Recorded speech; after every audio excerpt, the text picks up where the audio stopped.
unis par le sang, unis dans le fort pour l'indépendance. Unis aux hommes, si oubliez-moi, Taïmana, Chinoto. Bienvenue sur Datacall et félicitations, vous êtes sur la première marche qui mène à la victoire électorale. Gagnez des élections à moindre coût avec Datacall Kit. Datacall aide les candidats à réaliser une campagne politique à moindre coût. Datacall propose différents outils de campagne comme un call center ou un carnet d'adresses d'électeurs. Cette méthode vous permet de réduire vos coûts jusqu'à 50%. Ainsi, vous pouvez vous placer en pole position et gagner les élections de votre circonscription. Gagnez des élections intelligemment avec Datacall Kit. Pour gagner les élections de votre circonscription, rien de tel que de s'inscrire sur Datacall. Avec Datacall Kit, vous pouvez contacter facilement vos potentiels électeurs afin qu'ils votent pour vous. Commencez à rassembler vos électeurs clés le plus tôt possible afin de devancer vos concurrents et de gagner les élections. Gagnez des élections facilement avec Datacall Kit. Datacall est une solution pour les politiciens en place désirant maintenir leur poste, pour les présidents des partis politiques, pour les indépendants, pour les entrepreneurs ou pour les personnes soumises à la diaspora. En d'autres mots, Datacall est ouvert à toute personne souhaitant s'impliquer pour gagner les élections. Grâce à nos services, vous ne devez plus vous déplacer dans votre circonscription pour remporter des voix. Datacall peut vous fournir le secret de la victoire. Commandez rapidement votre kit. Gagnez des élections propres avec Datacall Kit. Datacall est la solution la plus fiable pour participer aux élections. En effet, grâce à nos outils, nul contentieux électoral possible. En cas de litige après les résultats électoraux, il vous suffit de prouver votre victoire avec votre base de données Datacall. En cas de litige après les résultats électoraux, il vous suffit de prouver votre victoire avec votre base de données Datacall. Souhaitez-vous gagner les prochaines élections ? Alors, réservez sans plus tarder votre kit gagnant d'élection sur datacallkit.com et soyez le prochain élu de votre circonscription.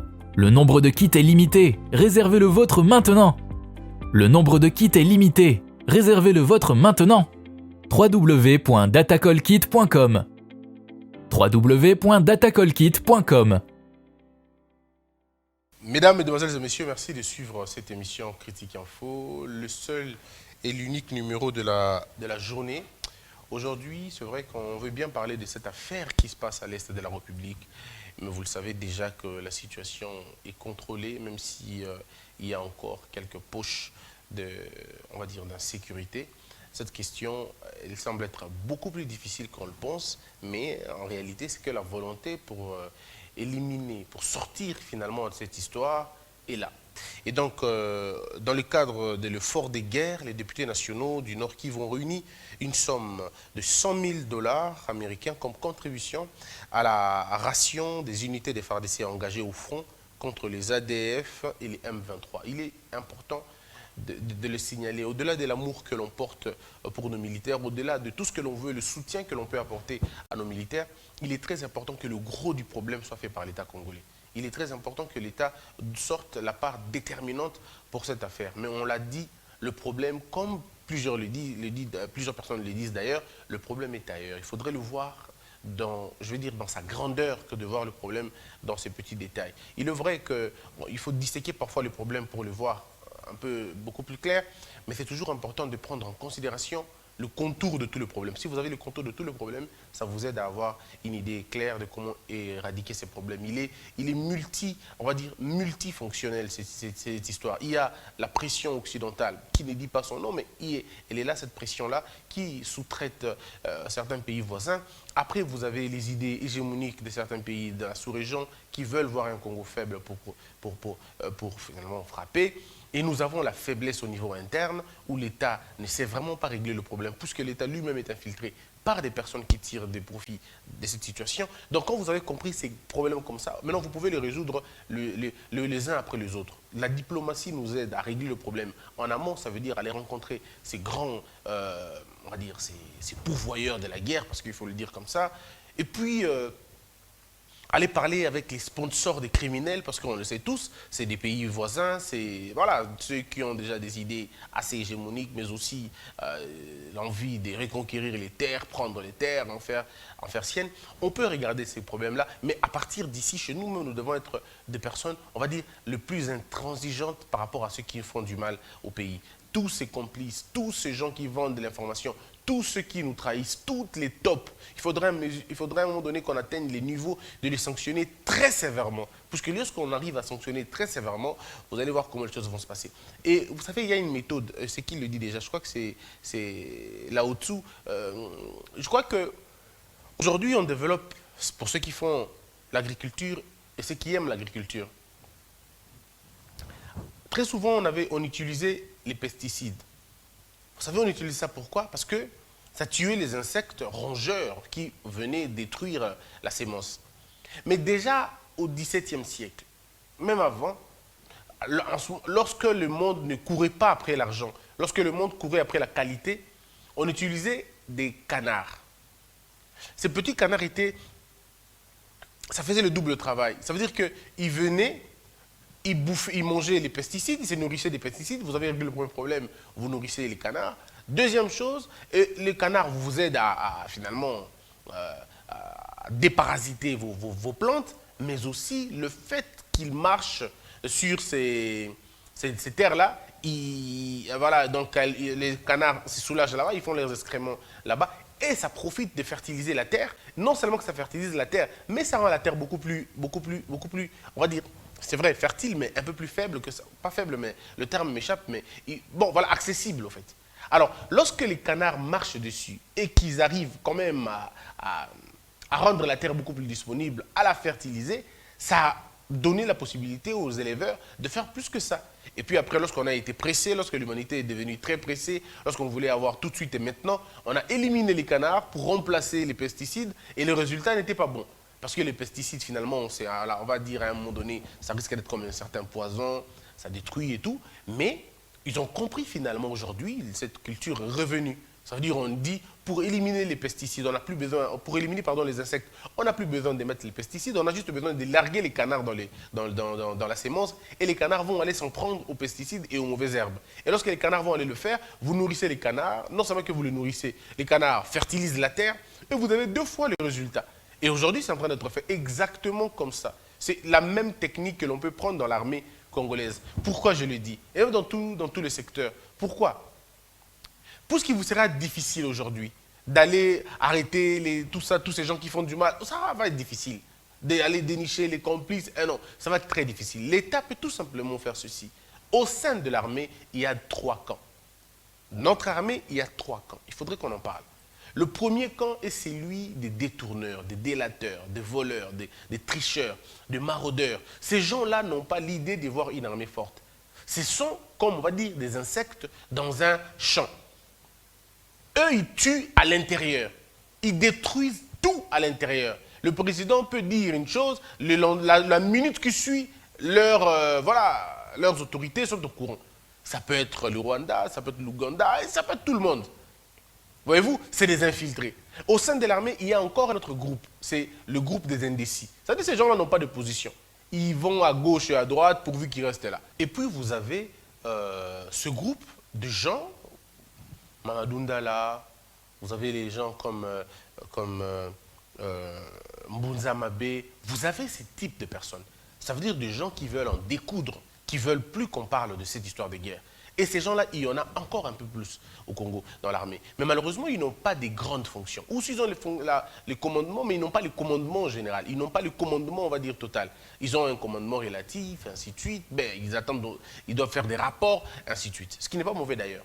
Donc, si nous voulons véritablement endiguer, terminer avec cette affaire, je me dis toujours, au sein de l'armée, on peut mettre en place une commission qui, elle, va se charger de détruire tout ce qui n'est pas bien.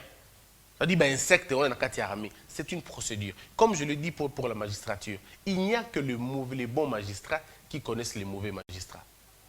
Donc, si vous donnez la responsabilité aux bons magistrats, ils vont faire le travail et vous allez voir comment les mauvais magistrats vont être dénichés à la minute qui suit. C'est la même chose. Donner le pouvoir aux vrais militaires. Ils sont nombreux, des vrais, de bons militaires. Ils sont nombreux. Des gens qui ont encore le cerveau, qui ont encore un peu de choses dans la tête. Il y en a tellement beaucoup. Si vous leur donnez à eux la possibilité, vous allez voir comment ils vont assainir l'armée. Mais si aujourd'hui on n'arrive pas à assainir l'armée, puisque le commandement et bien des grandes fonctions sont encore assumées par des gens voilà, qui ont un problème au départ. Et je me rappelle encore de ce que un lieutenant, un sergent, je ne sais plus son grade, ce qu'il avait dit à Mobutu. Ce gars n'était pas allé à côté. Il a dit à Mobutu, monsieur le président, il dit maréchal, le problème que nous avons ici, c'est les commerces. Les généraux sont devenus des commerçants. Ça, c'est le monsieur qui le dit à Mobutu. Je crois que Mobutu n'a jamais entendu des choses comme ça, il y a face à face. Quelqu'un lui a dit, monsieur le président, ne te trompe pas, maréchal, à Topé Simon, combien? Le problème est ça, Moli, Mouana, Faire et Kotia. Il dit, tous les généraux ont leur Libanais. Tous les généraux ont leur Pakistanais. Tous les généraux ont leurs Indiens. Ils ont leurs boutiques. Leurs femmes sont dans les affaires. Et ça, c'est monsieur l'avait dit. Mais c'était comme s'il disait ça aujourd'hui. Et aujourd'hui, vous avez ça, les rapports sont bien clairs. Les autorités militaires sont derrière certains groupes armés. Mais ce n'est pas moi qui le dis, mais c'est tout le monde qui le dit. Beaucoup de rapports le disent. Il y a même les rapports internationaux qui ont cité les noms des généraux dans ces affaires-là. Donc, ici, il faut véritablement voir d'abord un problème au niveau interne, comment le résoudre convenablement et être intraitable, mais il faut aller doucement, puisque vous n'avez pas l'idée de l'ampleur de la chose. Donc, il faudrait aller tout doucement, sinon vous risquez de créer une mutinerie dans l'armée et ça va être très compliqué. Il faut aller doucement sur la question, c'est très important. Autre chose dans l'actualité, c'est aussi selon le porte-parole du gouvernement rwandais, le combat entre FARDC et M23 sont un conflit intra-congolais. Le ministre des Affaires étrangères de la RDC devrait expliquer pourquoi les FARDC combattent aux côtés des FDLR. Interamoué, dans les rangs, ont bombardé le territoire rwandais le 19 mars et à nouveau le 23 mai. Alors qu'il serait légitime pour le Rwanda de répondre aux attaques répétitives des FARDC sur notre territoire. Le Rwanda n'est pas impliqué dans le combat en cours dans l'Est de la RDC, et n'a pas l'intention d'être entraîné dans une affaire interne de la RDC. Le Rwanda veut collaborer avec les pays voisins pour une solution durable à l'insécurité dans notre région. C'est pourquoi ont demandé une enquête urgente du mécanisme régional de vérification conjoint élargi sur le bombardement transfrontalier de cette semaine. Alors, moi, je voudrais vraiment aller dans le fond, en fait, mais malheureusement, n'ayant pas tous les éléments possibles, je m'abstiens de cette déclaration. Mais tout ce que je sais, en lisant la déclaration, vous comprenez tout de suite qu'ils sont dans l'offensive. Ils sont dans la défensive. Ils se défendent. Alors qu'ici, il n'est pas question de se défendre, il est question d'éclairer la lanterne. Puisqu'aujourd'hui, ils disent que nous combattons avec les FDLR. Combat avec les FDLR. Mais ils ne se gênent pas de combattre aux côtés d'un 23. Ils ne se gênent pas. Mais comme je vous ai dit, vous n'allez pas trouver aujourd'hui des éléments probants. Les éléments probants que nous avons sont des éléments unilatéraux. C'est des éléments que nous avons. C'est nous qui possédons ces éléments-là. Et on ne peut pas les imputer aux autres. Parce qu'après, il faut une autre dynamique. Mais maintenant, est-ce qu'il faut saisir les instances internationales pour qu'elles connaissent de ce dossier? C'est encore une question à voir de plus près. Autre chose, il y a aussi Adolphe Muzito. Il faut que la RDC fasse la guerre au Rwanda et l'annexer. Tant qu'on ne fera pas la guerre au Rwanda, on ne mettra pas fin aux questions de sécurité à l'est de la République. Bon, je vais vous dire deux choses. Monsieur Muzito, on peut prendre ça pour de la plaisanterie. Mais vous n'avez pas l'idée de ce que ça peut représenter chez les autres. Faire la guerre, moi, écoutez, personnellement, je ne suis pas d'accord avec l'option de faire la guerre. Puisque je sais que c'est suicidaire pour nous. Nous n'avons pas le moyen nécessaire. Si on doit faire la guerre maintenant, on n'ira pas aux élections. Il faut oublier les élections quand on voudra faire la guerre, puisqu'on n'aura pas assez de moyens pour sponsoriser et les élections et la guerre, on ne pourra pas. La guerre, ça demande beaucoup d'argent, mais alors beaucoup d'argent, beaucoup d'argent, beaucoup d'argent. Nous avons l'avantage naturel de faire la guerre. Pourquoi? D'abord, premièrement, nous n'avons pas encore goûté au développement. Ne vous en faites pas. Nous n'avons pas des grandes infrastructures qu'on pourra perdre si nous faisons la guerre. Il n'y en a pas. Puisque si l'on commence la guerre avec le Rwanda, on la commencera aux frontières du Rwanda. Et là où nous sommes dans les frontières, nous n'avons pas de très grandes infrastructures. Ça veut dire que ce n'est pas à nous d'avoir peur du Rwanda. Le Rwanda n'a aucune arme, qu'on ne vous trompe pas, le Rwanda n'a aucune arme qui peut partir de Kigali à Kinshasa, qu'on ne nous trompe pas. Sauf si le Rwanda demande de l'aide à l'extérieur. Et c'est ça le plus grand problème. Pour que le Rwanda atteigne Kinshasa, c'est-à-dire le cœur des institutions, il lui faudra du temps. Beaucoup de temps. Que ce soit en avion, que ce soit en bateau, n'importe quelle voie. Mais ce n'est pas la même chose avec le Congo. Le Goma, pour entrer à Gisenyi et aller faire des choses, ça va être très compliqué. Puisqu'aujourd'hui, si nous allons dans l'offensive, on dit, bon, nous allons armer... Enfin, ce n'est pas une hypothèse que je soutiens. Mais allons dans l'hypothèse terre à terre. On va armer la population à Goma. D'abord, premièrement, ça va être très compliqué puisque vous ne savez pas qui vous allez véritablement armer. Vous risquez d'armer les Rwandais que vous considérez des Congolais qui vont, au lieu de tuer les Rwandais, ils vont tuer les Congolais chez vous. C'est-à-dire que vous risquez d'amener une guerre, de rapprocher la guerre chez vous. Donc il faut avoir beaucoup d'intelligence sur la question. Est-ce qu'on arme la population? Est-ce qu'on donne un mot d'ordre à la population? Est-ce qu'on dit à la population, on va tous descendre à Gisenyi maintenant et rentrer là-bas? Et alors quand on le fait, on assume toutes les conséquences. Ça sera de l'agression, voilà, on va aller dans tout le sens, mais c'est à vous de voir. Mais techniquement, le Rwanda et la RDC, vous le savez vous-même, que le Rwanda et la RDC, on ne fera pas longtemps dans une guerre, le Rwanda ne pourra pas. Le Rwanda ne voudra pas supporter les pertes en termes de développement chez eux. Le Rwanda ne voudra pas supporter la guerre si on la mène, on la transporte chez lui. Donc, est-ce que des messages comme celui de Mosito peuvent aider à dissuader les autres? On peut dire oui, on peut dire non. Parce que ce n'est pas la première fois que l'on entend que le Congo veut faire la guerre. Mais l'entendre maintenant de la classe politique. Parce que si nous commençons à mettre cette question, nous commençons à la mettre aux yeux de tout le monde. Ça veut dire à l'Assemblée nationale, on commence à débattre sur une possibilité, au niveau de l'Assemblée nationale et du Sénat, une possibilité d'aller en guerre contre le Rwanda. Il faudra donc qu'on déclare l'état de guerre. Ça ne sera plus l'état de siège, maintenant ça sera l'état de guerre contre un État. Alors en ce moment-là, on fera des forces tampons, ou on fera finalement appel aux alliés. Je suis très convaincu que l'Angola va être avec nous, peut-être que le Kenya ou je ne sais qui d'autre, parce qu'il faut identifier les alliés. Une fois que vous les avez identifiés, vous pouvez maintenant aller, on dit, bon, nous allons mettre nos positions dans toutes les frontières rwandaises. Comme ça, nous allons attaquer maintenant en premier. Mais être sûr que vous n'aurez pas le retour, puisque vous ne connaissez pas les alliés du Rwanda. Est-ce que l'Amérique va ouvertement soutenir le Rwanda? Est-ce que l'Angleterre, la Grande-Bretagne, va soutenir forcément le Rwanda? Puisque nous, on est d'accord que l'Ouganda sera avec nous. Ce qui est sûr, l'Ouganda et les autres pays voisins vont peut-être être avec nous. Et le Rwanda risque de se retrouver peut-être seul avec... Est-ce que l'Amérique voudra soutenir le Rwanda directement? Est-ce que la France voudra soutenir le Rwanda directement? C'est des questions qu'on se pose. Mais au niveau international, est-ce que ce serait une très bonne chose pour le monde d'ajouter une autre guerre entre deux États au-delà de ce qui se passe déjà avec l'Ukraine et la Russie?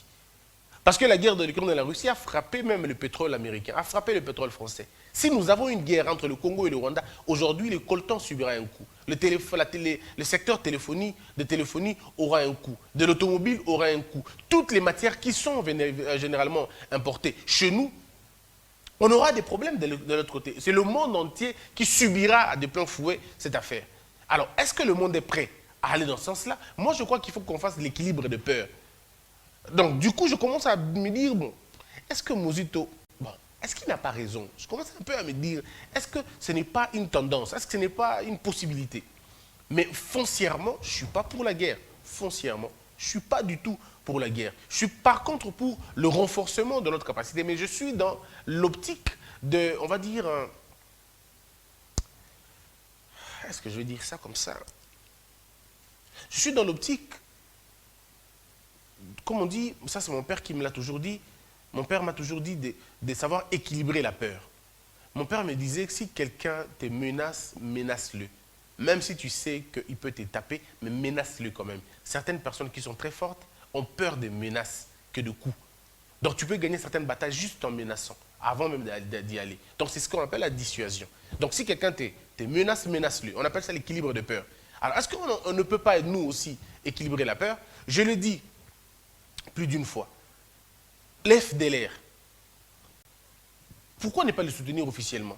Bah, officiellement, non, peut-être ça va être très dangereux. Mais bref, c'est des questions que l'on se pose, on essaie de trouver la solution à ce problème. Mais moi, je crois que si nous arrivons à restaurer notre armée, nous arrivons à former notre armée, nous arrivons à bien traiter nos militaires, nous arrivons à construire finalement quelque chose de bien dans ces coins-là, je suis très convaincu qu'on n'aura pas de problème. Alors moi, c'est vraiment mon point de vue. Je suis très convaincu qu'il suffit que le Rwanda apprenne que voici ce que le Congo a fait de tous les généraux suspectés. Voici ce que le Congo a fait de tous les lieutenants, tous les capitaines, tous les colonels impliqués dans une quelconque infiltration. Ça va déjà être un message fort qu'on lancera au Rwanda. Et puis après, maintenant, le Rwanda apprend que vous êtes en train d'armer votre armée. Vous êtes en train de la professionnaliser. Vous êtes en train de redorer son image. Eux-mêmes vont dire, il faut faire très attention. Puisque un ami, regardez un peu dans nos quartiers. Yo vani na luponga mino naka luponga muninga kuna bambo bazokota. Ndeni yo kota bambo ebelebo. Azo préparer nini. On a na luponga voisin a son 50 machettes. Mais à l'autre côté, 50 machettes penza inango avant Dieu. Parce qu'on a tant de parler alors dites-moi un peu, qui va avoir le courage d'aller déranger un monsieur pareil? Moi j'ai des chiens chez moi à la maison. Tout le quartier, c'est tout le quartier. C'est-à-dire que quand tu commences à vivre le pont à bois, avant d'Akuna. Pourquoi? Parce que déjà les voisins savent que pourquoi? Parce que déjà on sait que celui-ci est en train de s'armer. Et c'est comme ça dans les pays aussi. Un pays qui s'arme, un pays qui se forme, un pays qui se forge, envoie un message déjà aux autres en disant faites très attention, qu'on a évidemment compliqué. Alors c'est à nous de faire la même chose.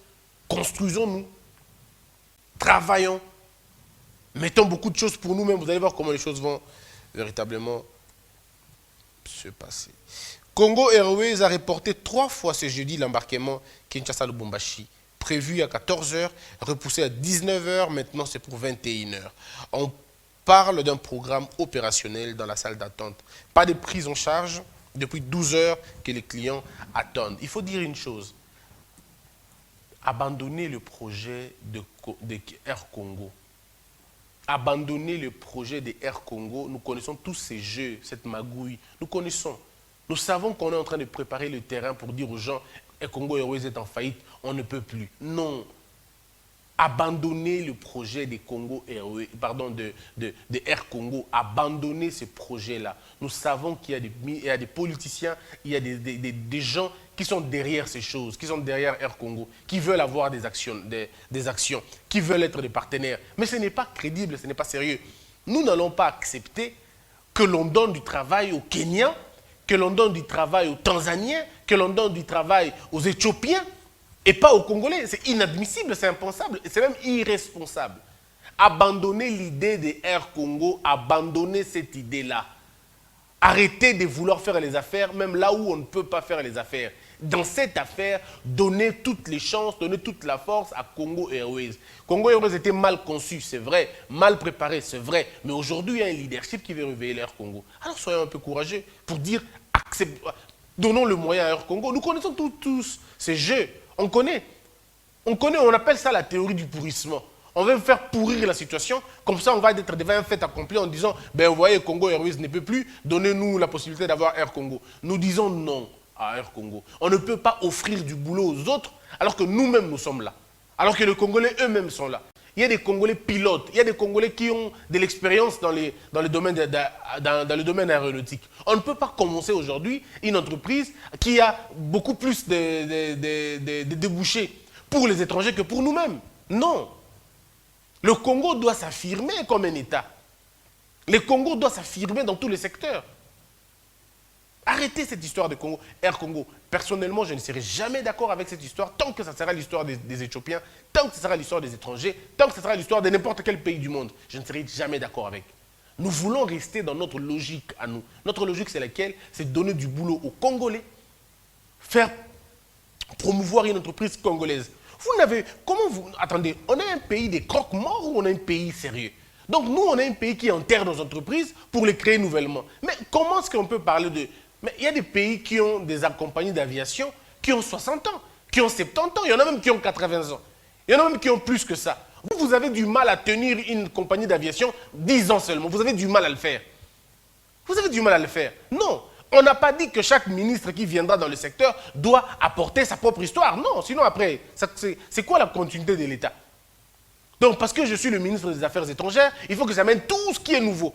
Quand je suis ministre du Transport, j'amène toutes les compagnies nouvelles. Mais attendez des secondes, à un moment donné, il faut qu'on soit sérieux. Excusez-moi de vous le dire, mais à un moment donné, on doit être sérieux. Air Congo, tout celui qui est conscient, tout Congolais honnête et sérieux, ne peut pas imaginer une seule seconde qu'on amène un truc d'Air Congo. Non. C'est quoi l'affaire? Attendez. Kabila arrive. Bon, Air Congo. Tout ça. Kabila maintenant il veut partir, il laisse Air Congo Airways, Tshisekedi arrive, on dit non, on ne veut plus d'Air Congo, c'était Tshisekedi, c'était Kabila, maintenant on veut faire un Air Congo. Mais attendez, c'est quoi? La continuité de l'État c'est quoi? La continuité de l'État c'est un niveau ni. Non, excusez-nous de le dire, mais attention. Je ne dis pas que c'est Tshisekedi qui amène Air Congo. Je dis que c'est sous l'administration de Tshisekedi que l'on veut nous apporter un Air Congo qui est déjà mort dans l'œuf. Ça n'a pas l'adhésion du peuple et on n'en a pas besoin. Voilà.